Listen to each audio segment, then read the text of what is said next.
Good day, class. Welcome to Chapter 3, the different kinds of obligations.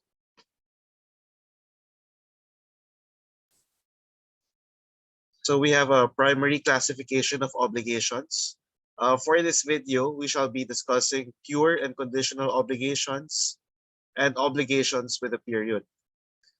Other primary classifications are alternative and facultative obligations. We have joint and solidary obligations. We have divisible and indivisible obligations. And we have obligations with a penal clause. And we also have these secondary classification of obligations. So let's go ahead. Let's go on to a pure obligation. What is a pure obligation, class? A pure obligation is immediately demandable. It's not subject to any condition or period. So an example of that is D obliges himself to pay C 1,000 pesos. So when is it demandable? When is the 1,000 pesos demandable? It is demandable immediately. It is demandable now. That's why it is pure. It is not subject to any condition or period. Now, we have a conditional obligation. What is a conditional obligation? A conditional obligation is an obligation which is subject to a condition. The condition may be suspensive or resolutory. So what is the meaning of a condition? A condition is a future and uncertain event. Take note of the end, class. That's very important, no? A future and uncertain event. It may also refer to a past event, but it is unknown to both of the parties. All right, that's a condition, no? Upon the happening of the condition, the obligation either becomes effective, so that is a suspensive condition, or extinguished, which is a resolutory condition. We'll be discussing more about that later on. Basta dapat alam natin na ang condition, future and uncertain. Alright? Future at saka hindi mo alam kung mangyayari or hindi. Kaya nga condition. Ang condition may or may not happen. Parang kung uulan ba bukas or uulan ba mamaya. That is a condition. Hindi mo alam kung uulan mamaya. Pag sinabi mo uulan in 1 year, is that a condition? That is not a condition. Kasi sigurado within 1 year, uulan. Alright? Pero kung uulan bukas, hindi ka sigurado. Or kung uulan mamaya, hindi ka rin sigurado. So, characteristics of a condition. It is a future and uncertain event. It may be a past event but unknown to the parties. It must not be impossible for suspensive conditions. If a suspensive condition is impossible, then the obligation is not valid, no? So we have two principal kinds of condition. We have the suspensive condition and the resolutory condition. Suspensive condition, the fulfillment of which will give rise to an obligation or right. So the happening of the condition gives birth to an obligation. Kung nangyari yung condition, saka magkakaroon ng obligation. Alright? So the demandability of obligation is suspended until the happening of the condition. Example, I will sell you my book if you pass my subject this semester. Why is that a condition, class? That is a condition kasi hindi naman sigurado kung papasa ka ng subject na to for this sem. Alright? In spite of your wishful thinking, we have to be legal here, no? Hindi siya, it's still uncertain kung papasa ka this sem. Next, we have resolutory condition, the fulfillment of which will extinguish an obligation which is already existing. Meaning, kung nangyari yung condition na yun, patitigil, mawawala na yung obligation. Example, I will give you 1,000 pesos a day until you graduate from your school, from your college. Okay? So ano yung condition niyan? Pag graduate ka ng college. Alright? So pag graduate ka na, titigil na yung obligation to pay 1,000 pesos per day. So kabaliktaran siya ng suspensive condition.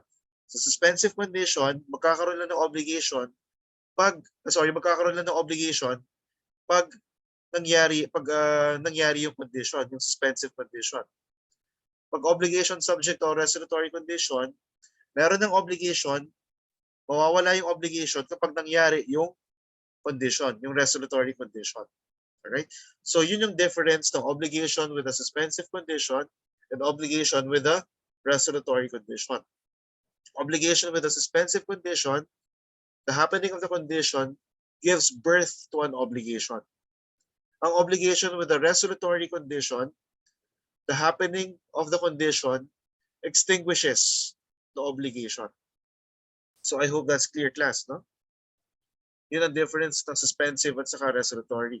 Suspensive, obligation with a suspensive condition, it gives birth to an obligation upon the happening of the condition. Obligation subject to a respiratory condition, the happening of the condition extinguishes the obligation.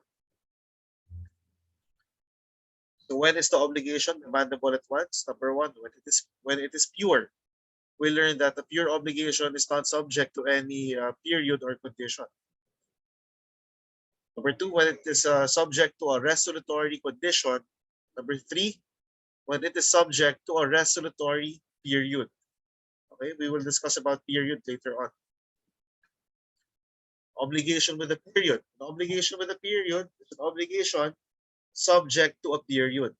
O kanina, obligation subject to a condition. Ngayon naman, period. So we have to discuss the difference between a period and a condition. So what is the meaning of period?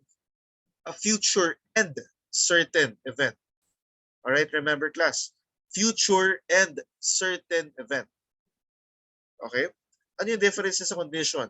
Ang condition, future and uncertain. Ang period, future and certain. Ibig sabihin, pag period, siguradong mangyayari. Okay? Siguradong mangyayari ang period. Ang condition, hindi sigurado.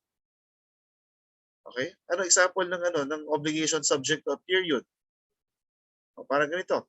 I will pay you 20,000 pesos on January 5, 2050. O, sobrang tagal na nun, no? But it's still a period. It's still an obligation subject to a period because it is sure to come. All right? You don't have to be philosophical about it. Baka sabihin nyo, pag 2050, baka end of the world na or whatever. Wala. We don't look at that here in law, no? Basta yung sure na mangyayari, that's a period. Ano ba example ng period? Death, no? Pwedeng I will pay you let's say 50,000 pesos when your friend dies. Okay? Because your friend will surely die. No? All of us will surely die. There's no way otherwise. So ang period, future and certain event. It's always certain to happen. It is always future. All right? Ang period, always future yan. Ang condition, pwedeng past event but unknown to the parties. Okay? Pag period, laging future. So where the duration of the period depends upon the will of the debtor, it is valid. All right? Minsan sasabihin sa obligation, the debtor promises to pay when his means permit him to do so. Let's say pag-uutang ka, no, or may umuutang sa iyong kaibigan mo, sabi, babayaran kita hanggat kaya ko. Babayaran kita kung kaya ko. That's valid, no? As what is said under the law. If the creditor and debtor cannot agree as to the specific time for payment, the court shall fix the same on the application of either party. Alright, in this case, class, no, pag obligation with a period, tapos hindi ma-determine yung period, but the period was intended by the parties. Alright? Pwedeng yung korte ang mag-fix ng date kung kailan dapat bayaran. Alright? Assuming na hindi magkasundo yung parties. Okay? Is that clear, class? Okay, malilito, class. No? Kasi in the first place, kapag hindi magkasundo ang parties sa contract, there is no contract. Pero in this case, merong contract. Tapos merong period agreed upon. Hindi lang malinaw, no? Hindi lang malinaw yung exact date ng period. Okay? Pero malinaw, merong contract. Meron ding period.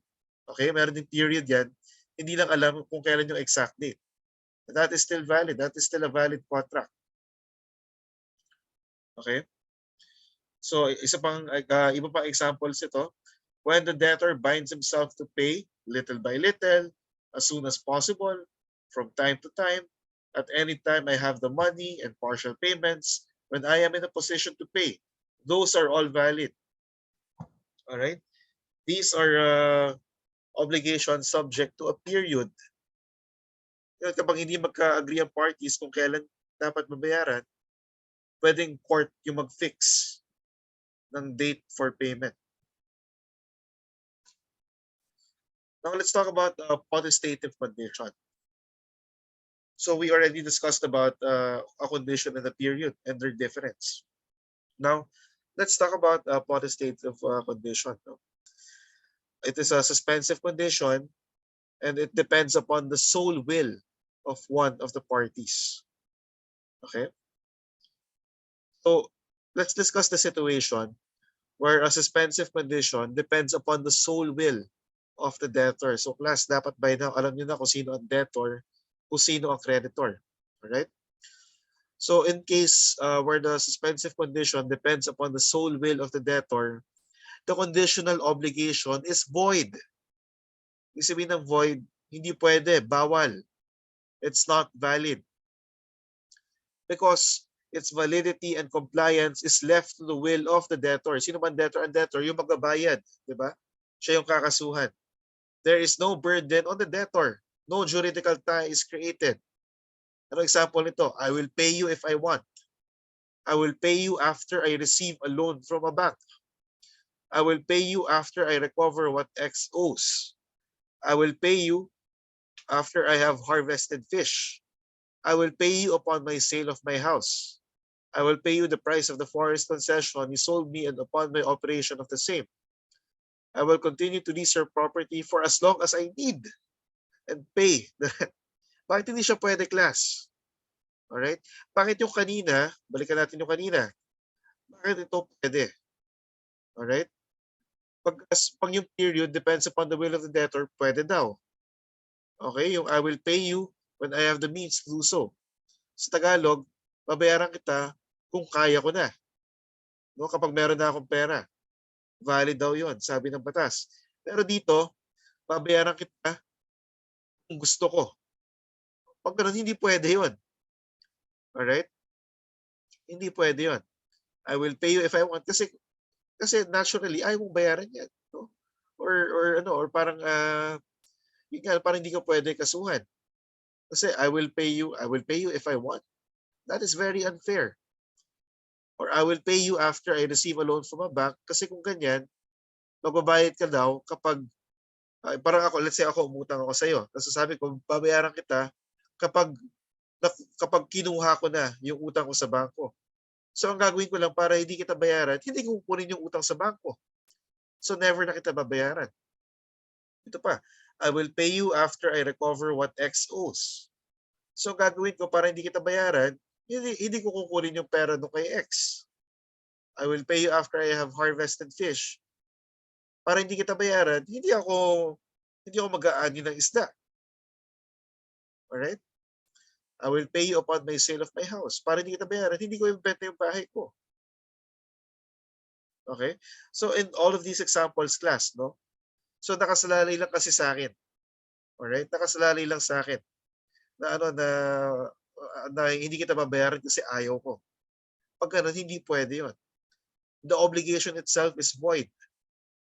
Alright? Unless merong pre-existing obligation, dapat naman bayaran yun, syempre.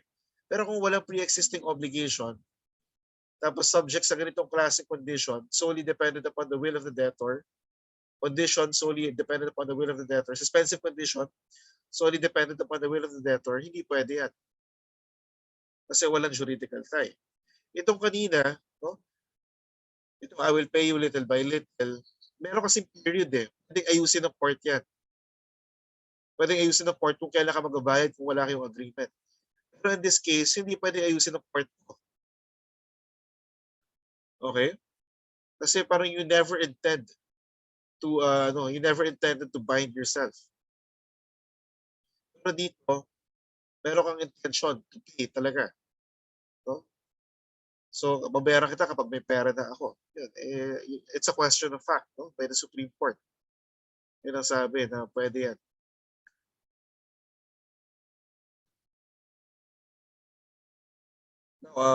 Kapag meron ng pre-existing obligation dun sa suspensive condition, dun sa obligation, subject to a suspensive condition solely dependent upon the will of the debtor, valid pa rin yung pre-existing obligation. Only the condition is void. So in that case, it becomes a pure obligation. Mabayaran pa rin yung obligation. Kapag pre-existing. Kapag merong pre-existing obligation. Naman class, where suspensive condition depends upon the will of the creditor. The obligation is valid. I will pay you if you sell your house to X. Okay? That is valid because it depends upon the creditor. Parang ganito yan. Babayaran kita kung gusto mo. Siyempre, that's valid. No? Ang hindi pwede, babayaran kita kung gusto ko. Bawal yon. Pero yung babayaran kita kung gusto mo, pwede yon. Ito sa example, I will pay you if you sell your house to X. Pwede yan. Ang hindi pwede, I will pay you if I sell my house to X. Hindi pwede yon. Pero if I will pay you I will pay you if you sell your house to X, pwede. Because it depends upon the creditor. Hindi pwede if it depends upon the debtor.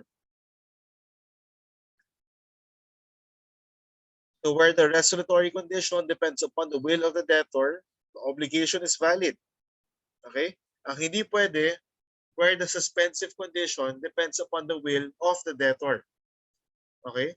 So class, dapat by now alam niyo yung difference ng suspensive condition at saka resolutory condition. Okay? Pwede nyo i-rewind yung video para makita nyo. So in this case, the obligation is valid. Example nito, right to repurchase in a sale with a pacto de retro. Okay? Anong sabihin ng pacto de retro sale? It's a sale with right to repurchase. O for example, si A nangangailangan ng pera. So si A meron siyang bahay pero wala siyang pera. Si B meron siyang pera. Alright? So ang ginawa ni A, sabi niya, "Oy B, bibenta ko muna sa yung bahay ko. Bahay ko to ha. Sa ganitong halaga. Pero within 5 years, bibiling ko ulit sa iyo."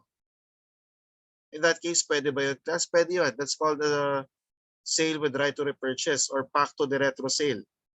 Okay? So within those 5 years, pwedeng bilhin ulit ni A. No, pwedeng bilhin ulit ni A yung bahay from B. Okay?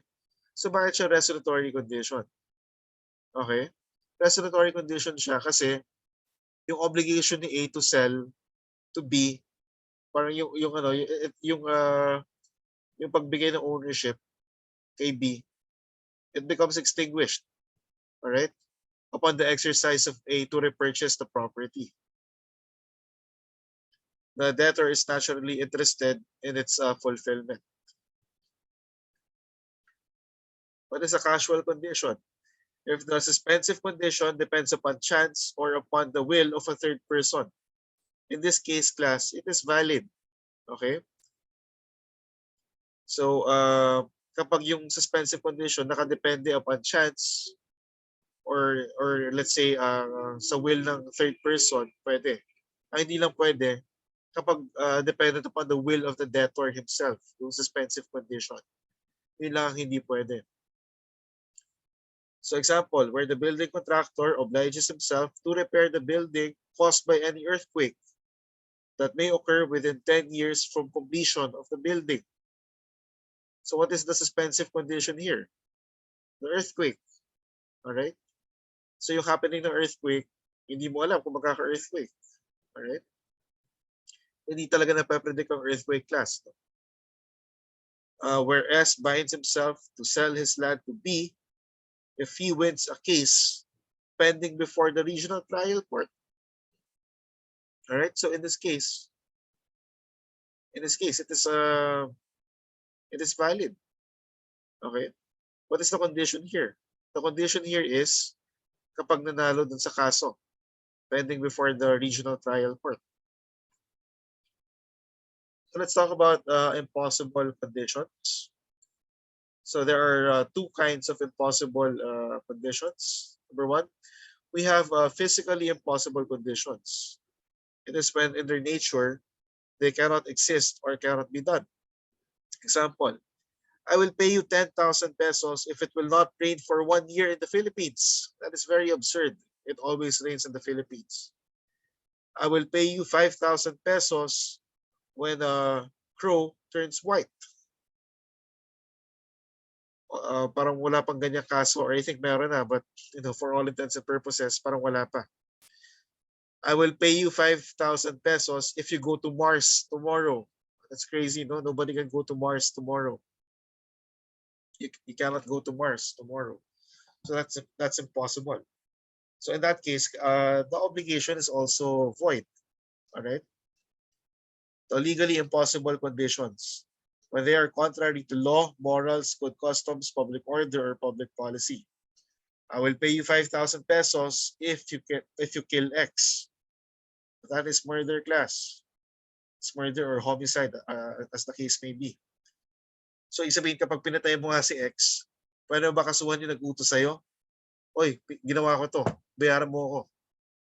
Hindi pwede. No? Makukulong ka pa.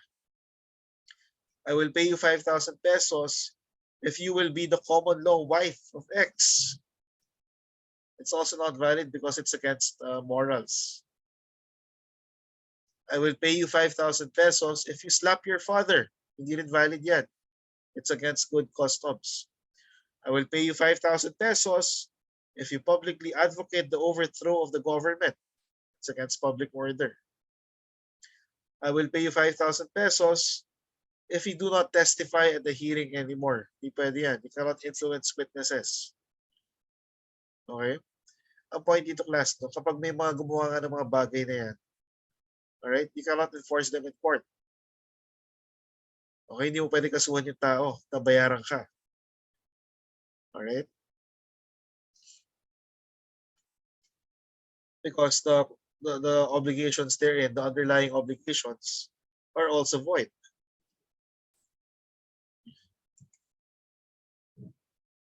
So effect of impossible conditions. Conditional obligations void.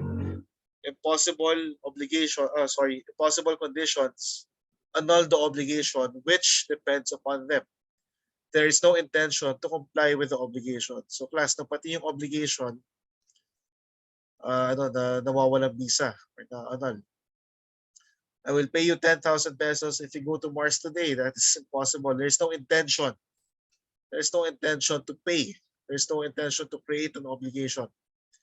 I will pay you 5,000 pesos when you kill X. Di rin, no? Number two, the conditional obligation is valid. If the condition is negative, which means not to do an impossible thing, the condition is disregarded and the obligation is considered pure and valid. It is as if there was no condition at all. Example, I will pay you 10,000 pesos if you do not go to Mars today. Pwede yan. So magbabayad ka ng 10,000 pesos. Kasi ano ba yung condition? If you do not go to Mars today, kapag hindi ka pumunta sa Mars ngayon, mabayaran kita ng 10,000 pesos. It becomes a pure obligation. Okay? Pero yung kapag babayaran kita ng 10,000 pesos, kapag pumunta ka sa Mars ngayon or bukas, hindi pwede yon because that's impossible. Pero yung babayaran kita ng 10,000 pesos, pag hindi ka pumunta sa Mars ngayon, it's valid. Alright? Isipin, babayaran ka dapat ngayon. I will pay you 5,000 pesos if you will not kill X. Babayaran ka daw kapag hindi mo siya pinatay. Lalong valid yun. It becomes demandable at once. So only the affected obligation is void. If the obligation is divisible, the part thereof not affected by the impossible condition shall be valid.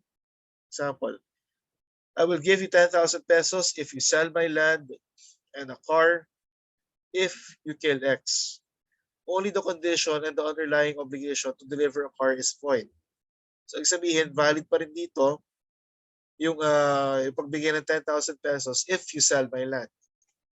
So para sa batas class, no, marami tayong mga batas na merong mapapansin nyo, if you read ordinances or statutes, laging merong separability clause. Sabihin, kung merong mga parts dun sa batas na, na unlawful, hindi maapektuhan yung buong batas. Yung parts lang na unlawful. Number 3, only the condition is void. If the obligation is a pre-existing obligation and therefore does not depend upon the fulfillment of the condition, which is impossible, only the condition is void. Example ito class, for example, may utang ka talaga. May utang ka talaga na 10,000 pesos. Wala pa yung condition. Ngayon, yung condition dumagdag. Yung ang napag-usapan nyo, babayaran yung 10,000 pesos kapag pinatay mo si C. Parang ganyan. Yung pre-existing obligation yan, it's already existing. So babayaran mo dapat yan kasi nauna na, kumbaga. Alright?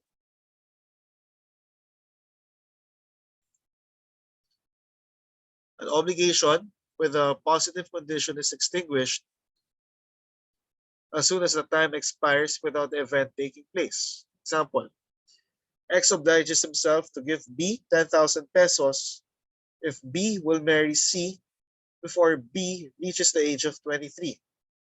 X is not liable if B marries C at the exact age of 23 or after he reaches the age of 23. The time specified has expired. The obligation is extinguished as soon as B becomes 23 years old. Number 2, as soon as it has become indubitable that the event will not take place, although the time specified is not expired. O klase sa number 1, it's very straightforward. Tumanda na tumanda na yung si B, no? Tapos hindi pa niya pinapakasalan, wala nang obligation dito. Alright? Kasi hindi na magagawa yan. Yung number 2, ang sinasabi dito, kahit hindi pa nagaganap yung period, extinguish na rin yung obligation. Example, X obliges himself to give B 10,000 pesos if B will marry C before B reaches the age of 23. Himayin muna natin class mo. Ano ba yung obligation dito? Ang obligation is to give 10,000 pesos. Alright? Ano yung condition dito? If B will marry C before B reaches the age of 23. So, isabihin, bago maging 23 years old si B, dapat pinakasalanan niya si C. So you have to be able to determine class. No? You have to know where the obligation, what the obligation is and what the condition is. So by reading the sentence, dapat makita niyo kung yun yung gagawin niyo sa mga exams. X is not liable if B dies at the age of 22 without having married C. Alright? Sabihin hindi na kailangang intayin. Hindi na kailangan intayin na mag-23 pa si B, no? Kasi wala, patay na. It has become indubitable that the condition will not take place. The obligation is extinguished even though the time specified has not yet expired. So let's talk about an obligation with a negative condition. So it becomes effective from the moment the time indicated has elapsed without the event taking place. Example, X binds himself to give B 10,000 pesos if B is not yet married to C on December 30. So ano yung condition? Yung obligation dito, yung to give 10,000 pesos. The condition is if B is not yet married to C on December 30, pag hindi pa kasal si B kay C on on December 30. Alright? X is liable to B if on December 30, B is not married to C, and if B marries C after December 30. Okay? The condition is fulfilled upon the expiration of the time indicated. So that's very straightforward. Number two, from the moment it has become evident that the event cannot occur, although the time indicated has not yet elapsed, yung parang kanina. Suppose C dies on November 20. Sino ba si C? Yung papakasalan sana ni B. No? Suppose C dies on November 20 without having been married to B. The obligation is rendered effective because it is certain that the condition not to marry C will be fulfilled. You do not need to wait for the time indicated. Hindi na kailangan intayin pa. Kasi sigurado na hindi mo mapapakasalan ni, ni B si C kasi nabatay na si C. Alright? Mapapansin nyo class, no? Sa ibang cultures, parang nagiging uso na parang pinapakasalan yung mga cadavers, no? Yung mga bangkay. Sa Pilipinas, hindi pwede yun. Alright? Hindi pwedeng magpakasal ng patay sa Pilipinas. Okay? Pwede magpakasal at the point of death under certain circumstances. Such as, let's say, nasa aeroplano ka, tapos yung fiancé mo, parang at the point of death. Alright? Pwede magkasal sa'yo yung pilot. You will learn that if you go to law school under persons and family relations law. Alright? Marami pang ibang circumstances. Hindi kailangan sa simbahan lahat ng kasal, ano? Or sa hindi kailangan lahat sa basta it's either sa judge or sa simbahan or to your own religion, basta accredited. O kaya sa judge, sa mayor, ganyan. Mas marami pang iba. Let's say nasa war zone ka, tapos to the point of death din. Parang gusto mo pakasalan yung fiancé mo. Pwede yun.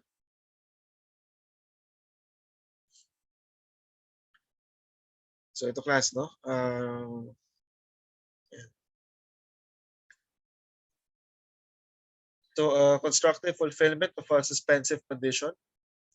Requisites. The condition is suspensive. The obligor actually prevents the fulfillment of the condition. And number three, he acts voluntarily. Okay? Ang ginagawa ng debtor para hindi mangyari para hindi na gawin yung obligation, pine-prevent niya mangyari yung condition. All right? In that case, he will be liable. So example, if S promised to sell his land to Y, if Y will be able to secure a loan from a certain bank, so una muna, is that valid? Yes, that's valid.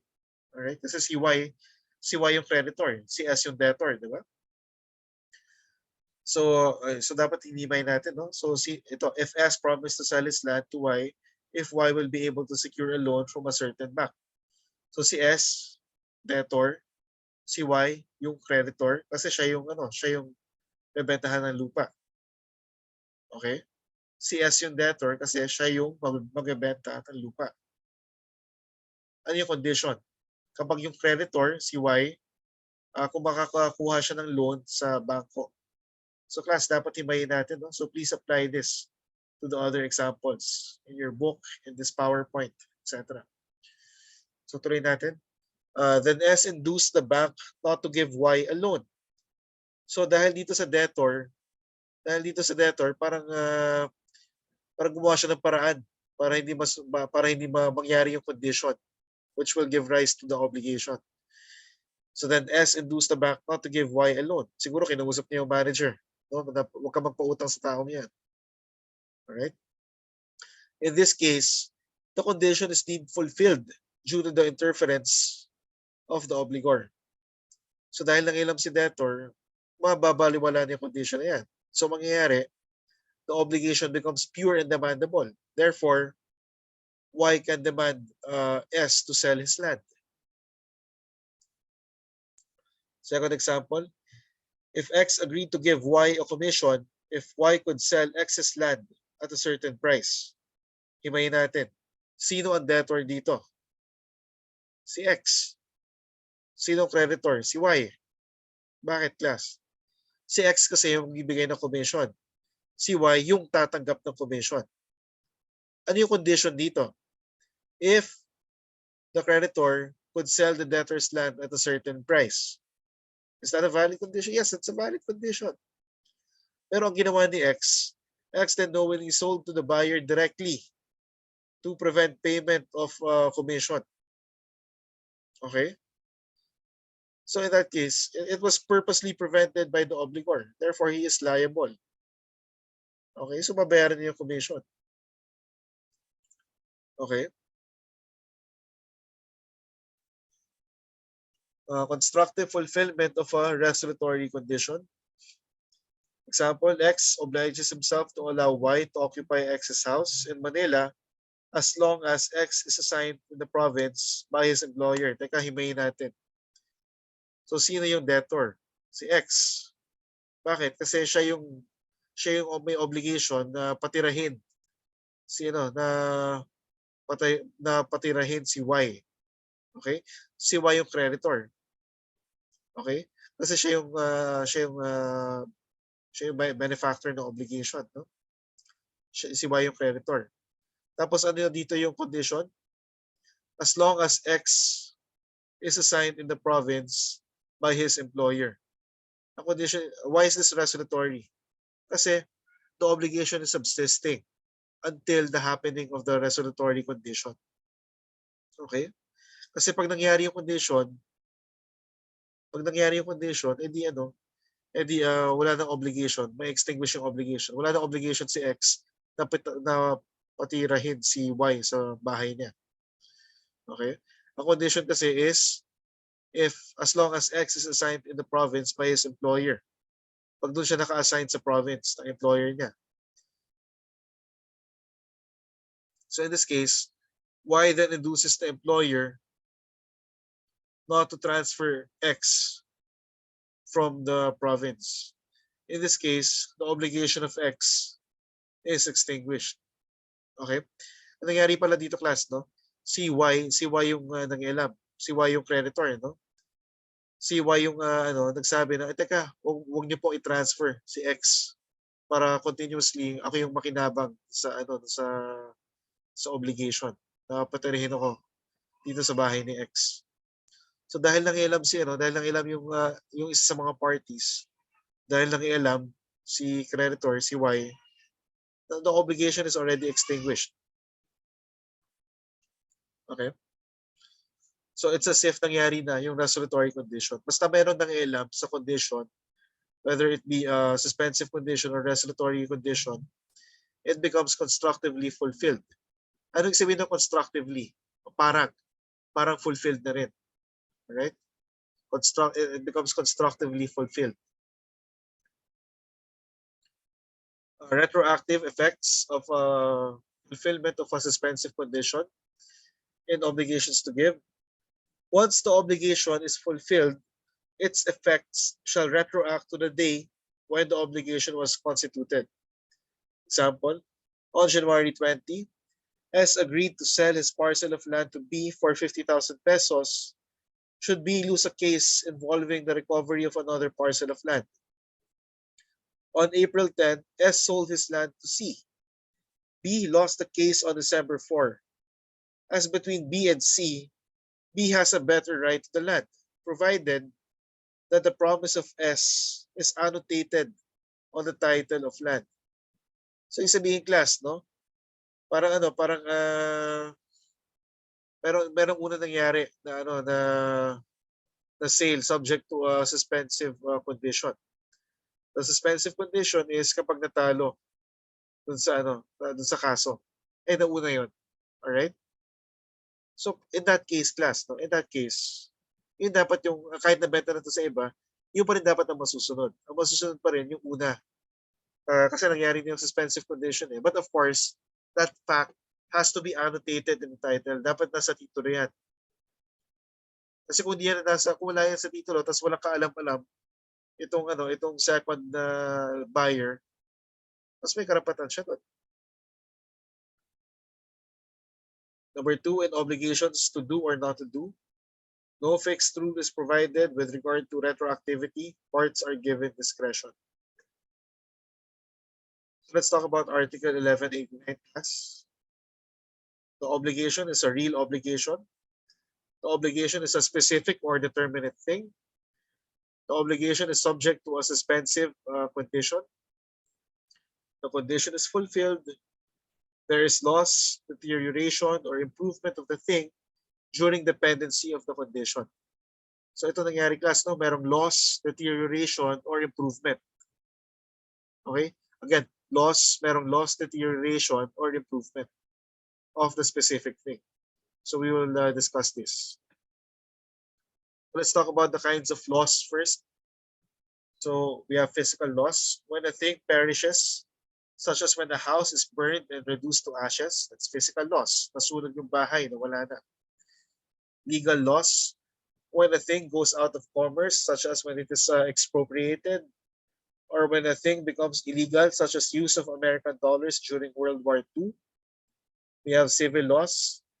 When a thing disappears in such a way that its existence is unknown, such as a particular dog has been missing for some time or cannot be recovered, or a particular ring is dropped from the ship at sea. Ano yung difference ng physical loss at saka civil loss class? Ang physical loss, talagang kita mo, talagang wala na. Let's say nasunog, ganyan. Kasi kita mo yung mga remnants, no? Na talagang hindi na ma-recover yan.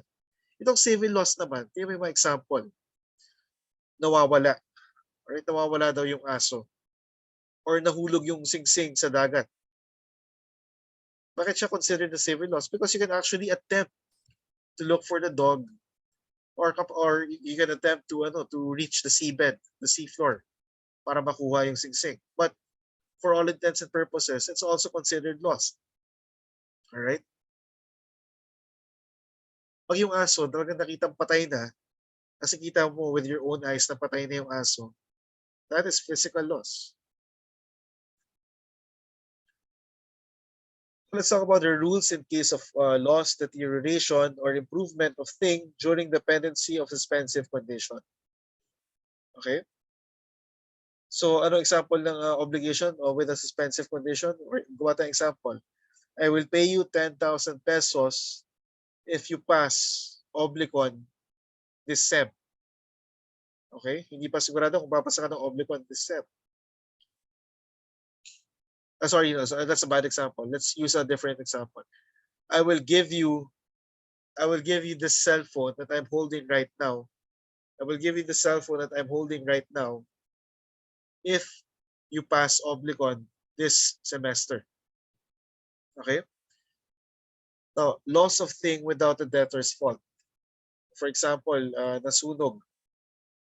Let's say nasunog yung lalagyan ng cellphone ko, parang ganyan. The obligation is extinguished. All right? Wala na akong obligation to give you this particular cellphone. A person, as a general rule, is not liable for a fortuitous event.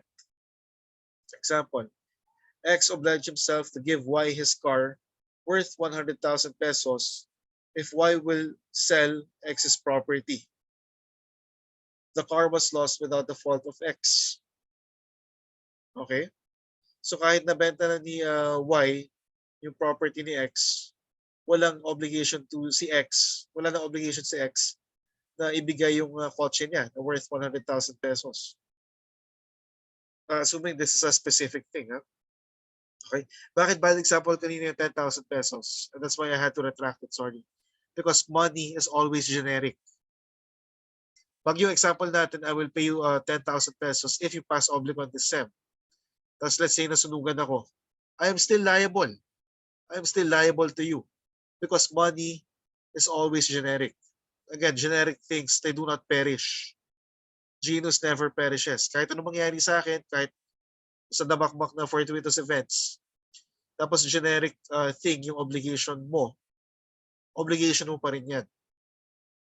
Pero pag specific thing, like the cell phone I'm holding right now, tapos nawala yan, the debtor is no longer liable due to fortuitous event. So loss of thing through the debtor's fault, creditor is entitled to demand damages plus incidental damages, if any. So X obliged himself to give Y his car worth 100,000 pesos if Y will sell X's property. The car was lost due to the negligence of X. For example, naglasing siya. Tapos drive niya sa bangin. Ganyan. Nasira. O nag-drive siya ng lasing. Tapos nasira yung kotse. The debtor is liable for damages. Deterioration of thing without the debtor's fault. What do we mean by deterioration? Deterioration, it's the wear and tear of the thing.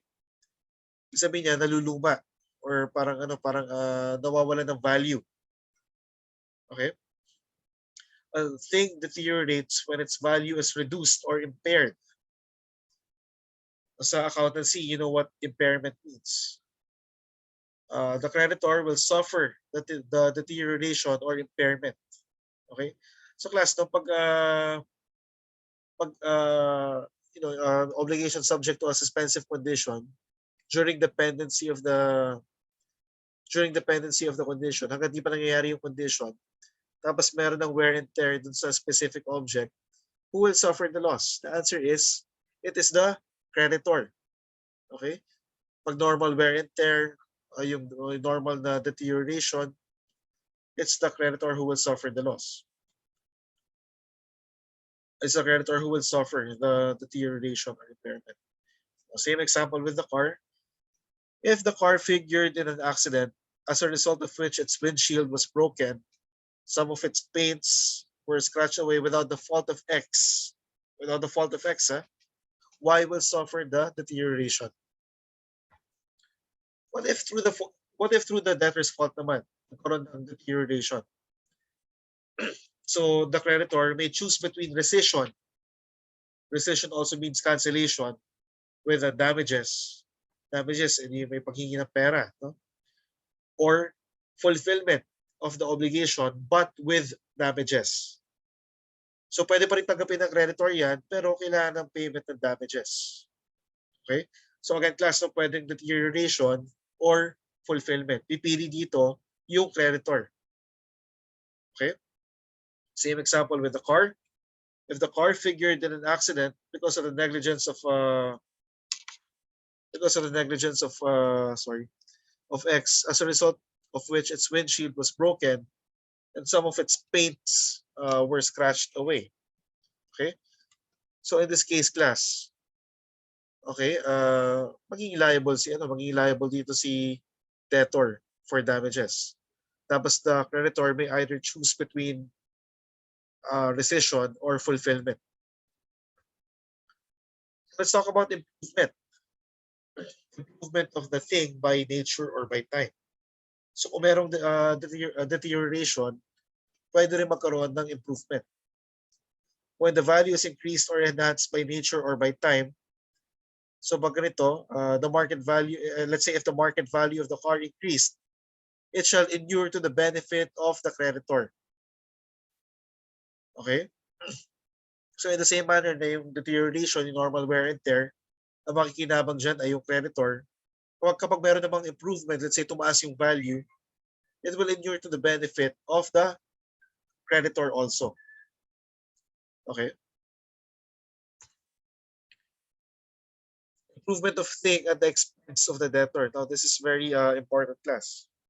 So the debtor shall have no other right than that granted to a usufructuary. What is usufructuary, class? No? Typically, ginagamit ang usufructuary sa parcel of land. Let's say meron kang kamag-anak, nagpahiram. Hindi mo nirerenta, ha? Nagpahiram ng lupa sa'yo. Nagpahiram ng lupa sa'yo para, let's say tayuan mo ng business or tayuan mo ng business, ganyan. Alright, so ang ginawa mo, naglagay ka ng konting improvements. Ano yung dapat na ilagay mong improvements? Dapat yung pwede mo rin tanggalin. Alright? Dapat yung pwede mong tanggalin para kung tapos na yung usufructuary, kung tapos na ipagamit sa'yo, pwede mo tanggalin at para magamit mo sa'yo. Kasi kung hindi mo matatanggal yan dyan, no, babalikin, the ownership of that will revert to the landowner. Okay? So parang ganito rin class, no? The debtor shall have no other right than that granted to the usufructuary. So what is usufruct? Right to enjoy the use and fruits of a thing belonging to another. The usufructuary may make on the property held in usufruct such useful improvements or expenses for mere pleasure as he may deem proper, provided he does not alter its form or substance. But he shall have he shall have no right to be indemnified therefore. He may, however, remove such improvements should it be possible to do so without damage to the property. Okay?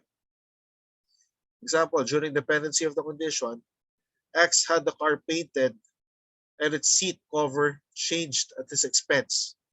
Okay? So, pwedeng gawin ni X, tanggalin niya yung seat cover. Eh, pintura ba? Tatagal ba niya yung pintura? The answer is no. So, who will benefit from that? Hindi yung creditor na. Okay? Pero yung mga seat cover, yung mga ganyan, pwede niya tanggalin yan. Alright? Or let's say naglagay pa siya ng mga accessories doon, tanggalin niya. Okay lang. Because this is the rule, no? Improvement of thing at the expense of the debtor, meron lang siya yung parang usufructuary rights. Okay? So as long as pwede niya tanggalin without causing damage to the thing, pwede niya tanggalin yung improvements na yun. Otherwise, hindi na pwede tanggalin yung improvements na yun. Kinds of obligation according to the person obliged. We have a unilateral, where when only one party is obliged to comply with the prestation. For example, I promise to pay you 10,000 pesos if you accompany me to school today. Pwede yun. That's only unilateral. Bilateral, when both parties are mutually bound to each other. Both parties are debtors and creditors to each other. They may be reciprocal or non-reciprocal. Magandang example ng bilateral, reciprocal obligation. Magandang example dito, contract of sale. No? Because sa contract of sale, kasi sa palengke, ang buyer at saka seller sa palengke, they are debtors and creditors of each other. Bakit? Kung buyer ka, what is your obligation? Your obligation is to pay the price. Kung seller ka naman, what is your obligation? Your obligation is to deliver the thing that the buyer is ordering. So reciprocal obligations arise from the same cause in which each party is a debtor and creditor of the other, sale. Non-reciprocal obligation, these do not impose simultaneous and correlative performance on both parties. Example, X borrowed from Y 5,000 and Y borrowed X's car. Performance by one party is not conditioned upon the performance by another. All right? So what are the remedies in the reciprocal obligations? Action for specific performance or action for decision of the obligation, also with damages. So it's either specific performance or rescission. So by now, dapat alam nyo kung anong sabihin ng specific performance. Okay?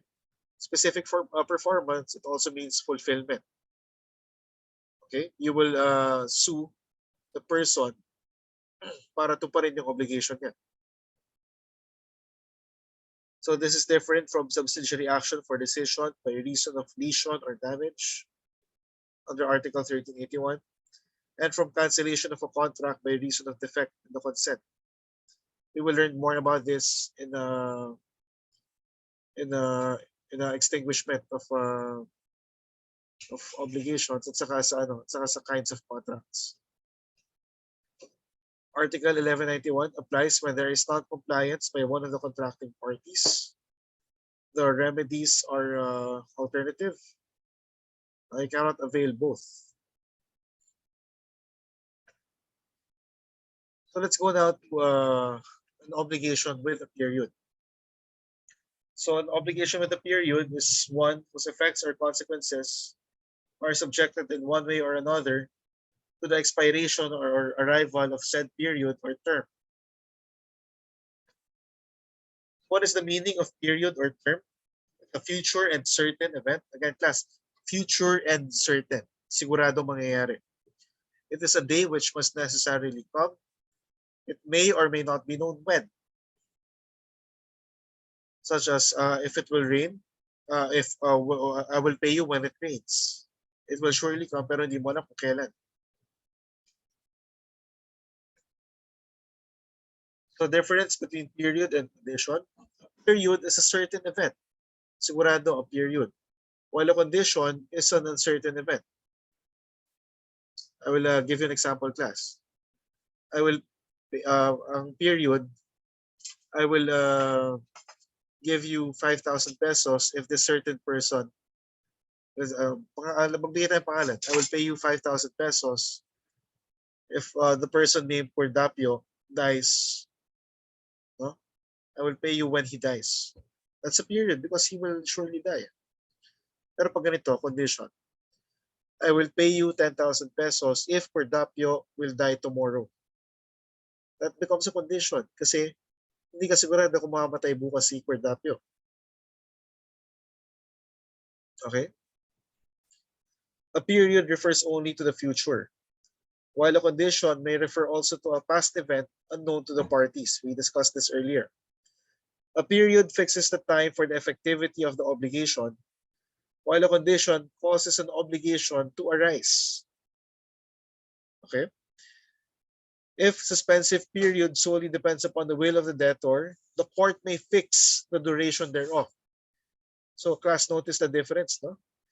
A suspensive condition which solely depends upon the sole will of the debtor invalidates the obligation. So kapag suspensive period solely depends upon the will of the debtor, valid yan. The court may fix the duration thereof.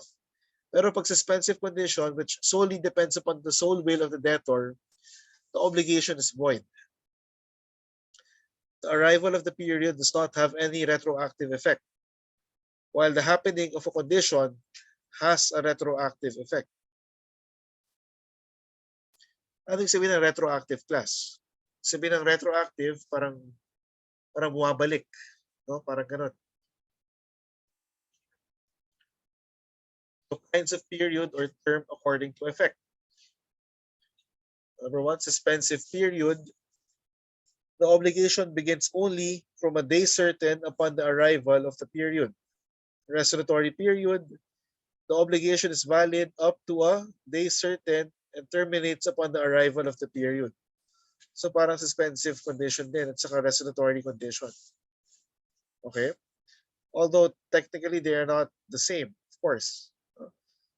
Suspensive period, magsisimula lang yung obligation from a day certain. Okay?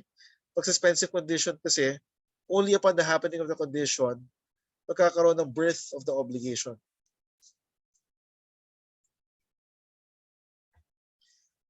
So general rule, the period is for the benefit of both the debtor and the creditor. So before the expiration of the period, the debtor may not fulfill the obligation. Hindi pwedeng pilitin ng debtor na magbayad na siya. Right? Bakit ganun, class? No? Bakit hindi pwedeng pilitin ng debtor na magbayad na siya? Because the period can also be for the benefit of the creditor. Bakit? Bakit for the benefit of the creditor yung period? Kasi meron siyang interest. Okay? But class, of course, let's disabuse our minds. No? It's not in all cases na entitled ng creditor sa interest. Entitled lang siya sa interest kapag merong agreement. Okay? Before the expiration of the period, the creditor cannot demand its fulfillment. So pareho din, no? Example, on January 1, D borrowed from C 10,000 pesos. Payable on December 31 at 15% interest. So in this case, hindi pwedeng pilitin ni D na bayaran na niya yung utang niya kay C before December 31. In the same manner, hindi pwedeng pilitin ni C si D na magbayad na before December 31. Because the general rule is both of them, both the debtor and the creditor, is entitled to the period. It's for the benefit of both of them. Exceptions to the general rule. Number one, term is for the benefit of the debtor alone. The debtor cannot be compelled to pay prematurely, but he can if he wants. So, ano example yan? D borrowed from C 1,000 pesos to be paid within 1 year without interest. So class, take note. Right? So you have to be careful with the wording. You have to be careful with details. Kung ikaw yung debtor, edi masaya ka pag ganito. If you can pay within 1 year, because that's very clear, no? Within 1 year, pwede ka magbayad. Basta within 1 year. Hindi ka pwede pilitin ng creditor na magbayad agad before the end of 1 year. D promised to pay his debt on or before December 31, 2020. So yung words na on or before, that's very important. It means the debtor can pay even before the due date. He promised to pay his debt for a term of 5 years counted from this date. O malinaw din dito, okay? Malinaw din dito na pwede niya i-settle before the end of 5 years. Number two, term is for the benefit of the creditor alone. In this case, the creditor may demand fulfillment even before the arrival of the term, but the debtor cannot require the creditor to accept payment before the expiration of the period. Examples: D borrowed from C 1,000 pesos on December 31 with the stipulation that D cannot make payment before the lapse of the period, but C may demand fulfillment even before the said date. So in this case, class, no, medyo specific dapat. Medyo specific dapat yung wording na the debtor cannot require the creditor to accept payment before the expiration of the period. But the creditor may demand fulfillment even before the said date. It has to be really clear. No? So general rule, if the obligation does not state a period and no period is intended, the court is not authorized to fix a period. The courts have no right to make contracts for the parties. So ito class, no, we have to be very particular with this. Okay? Kung walang intention yung parties na maglagay ng period, hindi pwedeng maglagay ng period ang court. Okay? Yung sinasabi natin kanina na the courts will fix the period, okay? It only happens kapag merong intention talaga yung mga parties na magkaroon ng period. I hope that's clear, class, no?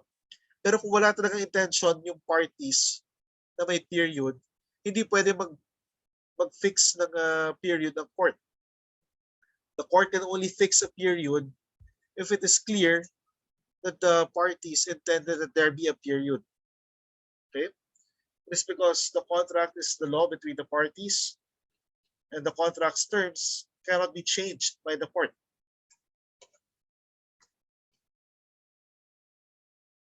So let's talk about the exceptions to the general rule. No period is fixed, but a period was intended. Ito yung class, no?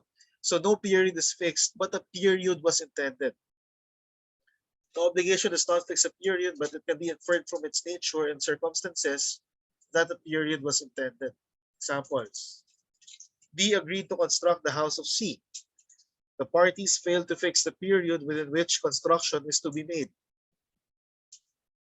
The court can fix the term, for it is evident that the parties intended that D should construct the house within a certain period. B bought lumber from the store of S on credit. The period for payment in the invoice is left blank. S sold a parcel of land to B with the right of repurchase. No term is specified in the contract for the exercise of the right.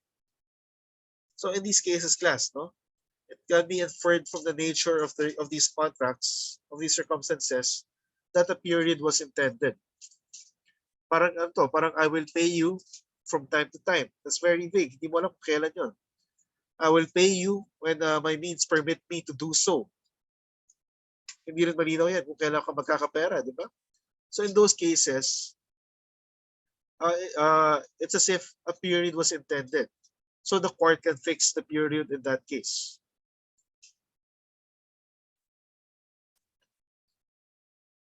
So ito, duration of the period depends upon the will of the debtor. The court must fix the duration of the period to forestall the possibility that the obligation may never be fulfilled.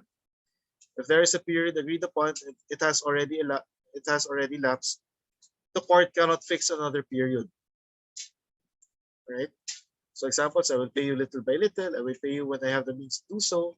I will pay you when I can. Para binanggit natin kanina. No? So in these cases, the court can fix the period for the parties. So general rule, the obligation is not demandable before the lapse of the period. So what are the exceptions? So ito class, no? Ang sinasabi dito, before matapos yung period, hindi pwede ma-demand yung obligation. What are the exceptions? Number one, when the debtor becomes insolvent. Ano ba ang sabihin ng insolvent?